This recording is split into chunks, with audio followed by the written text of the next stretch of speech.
Welcome back to part 3 of The Miner's Gambit, chapter 5 of a Thora Silentblade tale.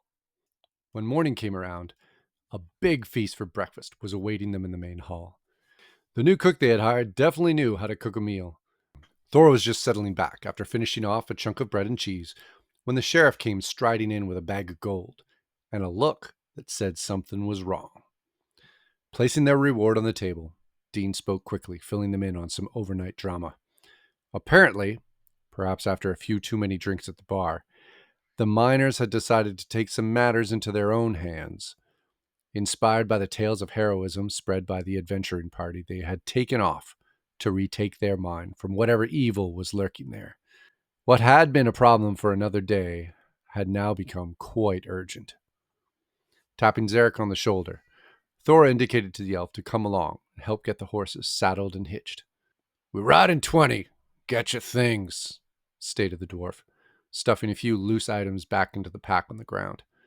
With a half salute to Dean on the way out, Thora stepped out into the dry air of early morning and headed for the stable, where they had left the wagon and horses.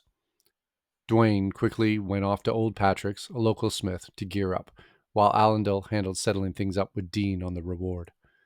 The group was quick. They were geared up and at the wagon before Thor had even gotten the final reins attached. Zarek urged his horse forward into a gallop as Thora steered the wagon into the elf's wake of dust. It was time to ride. They kept a decent pace, certainly better than what the drunken miners would have been making, but those fools had many hours of a head start on them. It was going to take a lot to make up the ground. Dwayne and Allendale silently rode in the back as Thora focused on following Zarek's trail, the sun beating down on them over the hours. As a beautiful desert sunset began to spread across the sky, they had still not been able to catch up to the miners. If they had any hope of stopping this foolish mission, they were going to have to force their way through the night. The bard tried to sleep in the back, even with all the bumps and creaks along the way. As the moon rose, Thora noticed that the moonlight kept reflecting off of what seemed to be eyes on the side of the road, there 1 minute and then gone, as the wagon raced along in the dark. It was good fortune that both Zarek and Thora had such excellent vision in the dark, or this would have been quite the dangerous ride. As the night wore on, they suddenly noticed a light in the distance, off the path. Not wanting to lose too much ground, Thora slowed the pace of the wagon while Zarek went to see what it was. It was only a few minutes later when the elf returned.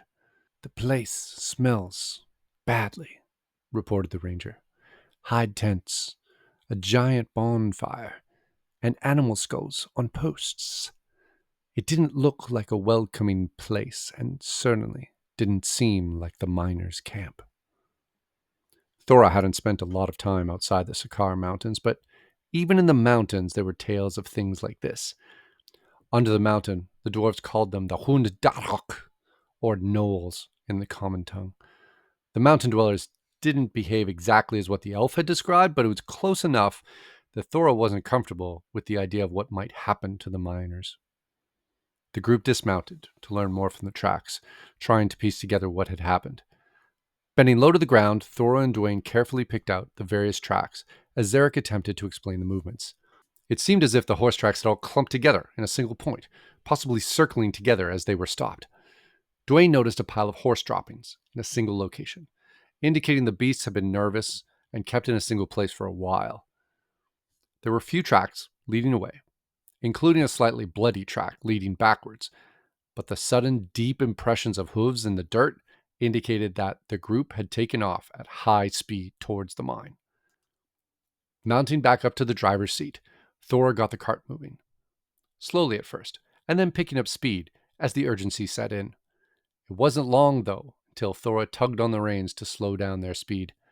There was something ahead in the dark, blocking part of the road. It might be a dead animal, perhaps a horse, but the dwarf could also hear the sounds of whimpering. Not wanting to lose too much ground, Thora kept the wagon moving slowly as the turtle wizard dropped down from the back to investigate. There, at the side of the road, Dwayne found a dying dwarf with his stomach cut open, groaning for help. The bard and wizard worked together to heave the miner up onto the back of the wagon. Blood was draining quickly from the miner's wounds, and he wouldn't survive long, but Dwayne was ready. While the wizard wasn't a healer in the strictest of sense, he was damned good with a kit. In seconds, the turtle had his gear out, his claws working quickly in the moonlight to sew up the miner's wounds. Within moments, Dwayne leaned back from the quick bandaging work before him. One near-death miner, barely clinging to breath in front of him, but stabilized for now. At least they had saved one of the fools. A giant cloud of dust kicked up behind them as the wagon rushed forward as fast as the exhausted horses could go. The rest of the fleeing miners couldn't be too far ahead, less than a few hours. But they had gnolls hot on their tail and would not be slowing down. Even at this speed, Thora wasn't sure they would make it in time.